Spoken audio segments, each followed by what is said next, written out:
Hey, this is Gabe Ets-Hokin with CityBike magazine. I ride motorcycles so you don't have to, and I'm here in beautiful, beautiful Fremont, California, so I can share with you some riding impressions of a very unique and interesting and fun motorcycle, the Royal Enfield Classic 500.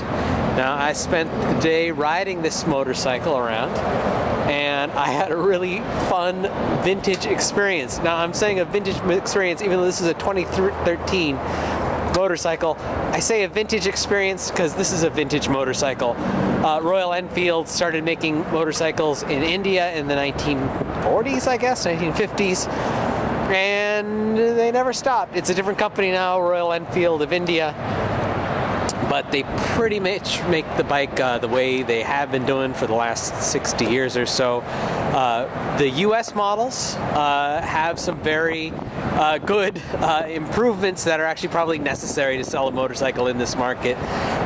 You've got electronic fuel injection, you've got electric start along with the kickstart, you've got electronic ignition, you've got a disc brake that's actually made by Brembo. You've got upgraded electrics, you've got upgraded switchgear. It really is a modern motorcycle in a lot of respects. And the dealership here, Fremont, Honda, Kawasaki, Royal Enfield, tells me that it's one of the cleaner burning motorcycle engines on the market today. Catalyzed and sanitized and cleaned up. Also, you have improved suspension, but really what you still have is a very traditional English designed single-cylinder 500cc motor. You can see it's a two-valve cylinder head, intake valve and an exhaust valve. You have a lot of the old hallmarks of the Royal Enfield design. Now, I'm not an expert in vintage English motorcycles. There's a lot I don't know about these things. I'm sure an expert, an enthusiast, a hobbyist with an interest in this vintage of bike knows a lot more about it than me and can point out all kinds of inconsistencies. But really, I imagine that this is very similar to the experience that you might have had riding a single-cylinder British-built motorcycle in the 1950s. So, what I found was I had a good time riding around. Now, the motor is rated at something like 28 horsepower. At the back wheel, I think you're looking at something in the mid to high teens. The bike struggles to get to 80 miles an hour. It struggles to keep up with interstate freeway traffic, but you get it on a two-lane road and you really have a good time. It's light. It's stable, the suspension is decent, not a lot of travel, but it's okay. There's cruisers that don't handle a twisty road as well as this bike does.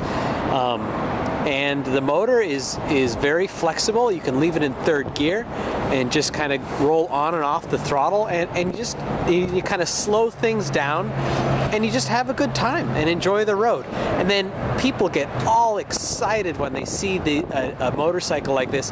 They stop you. They're like, "Hey, what year is that? Did you restore it yourself?" And because really they don't know that it's not the real deal. But it is the real deal. It's built by Royal Enfield, just Royal Enfield of India. It's an interesting and a fun motorcycle. I think they're value priced something like $6,000 or $7,000, and it gets you a brand new motorcycle with a warranty, and it's very easy to use and rideable. I would recommend this motorcycle to a new rider. Maybe not somebody who just took the MSF course or just learned how to ride, but it's pretty easy to handle for a wide variety of people. Low seat, and I just had such a good time riding it. It's a charming bike. Look at all the details. This isn't a bike that's made to look like an old bike. It is an old bike. Have you ever seen a handlebar clamp like this? It's old. This is just some vintage stuff, and the way the instruments are, and you got the non-locking gas cap, because gas is only 39 cents a gallon. Who would steal your gas? And you've got the toolboxes here on the side. Actually, they hold the fuse box and air box. You've got adjustable suspension that's made in India. Endurance, I don't know who that is. But it's adjustable for preload in the back. Not a lot of travel back there. Not a lot of ground clearance, but this is not a bike. And then you also have kind of very cruiser-ish seating position. This is not a bike for racing. It's not even a bike for keeping up with modern traffic conditions. It's a bike for just kind of putting around on and having a good time and enjoying the kind of elemental roots of motorcycling. Just you and a little internal combustion engine and a winding 2-lane road, and you can kind of pretend that the world is a lot less complicated than it really is. The downsides of this bike are engine vibration. It gets very strong as you get over 50-60 miles an hour.